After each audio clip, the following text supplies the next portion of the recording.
Mark, the boat's out of the shed, it's on the water behind us here. Tell us about some of the changes.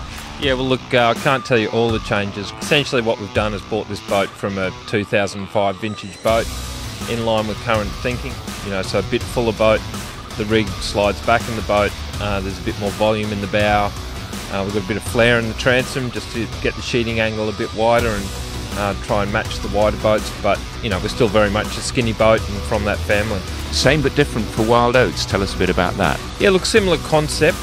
We went about it a little bit differently to them. I think that they aggressively just chopped the bow straight off, deck and all. We left the skeleton of the boat and replaced the outer skin or the shape of the boat change for us, as it did for them. We used Rykel Pew as they did. So, there's been a few years between the two modifications, so we feel like ours is a step forward from theirs, but hey, look, we're not going to know till we race them. A lot of Australian businesses involved in producing this new look. Tell us a bit about that. Yeah, look, I think what's important for me and certainly for Peter Harburg is that, we've supported our local businesses here in McConaughey Yachts. Brett Ellis engineered it, Tim Webster did a lot of the carbon work for us, and then all the stalwarts, Electric, Sydney Rigging, Central Coast Hydraulics, and of course North Sails.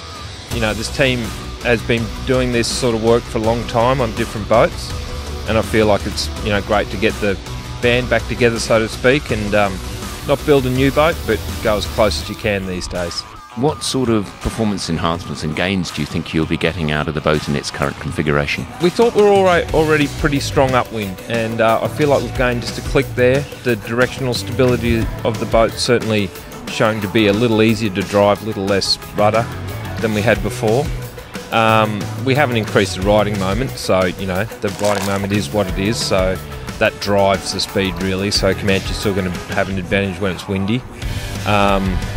That said, we have traded off a little bit of our light air by increasing the surface area of the hull, and then downwind, just separating the big sails from the mainsail. We're expecting to be able to go with those guys that we couldn't do that before.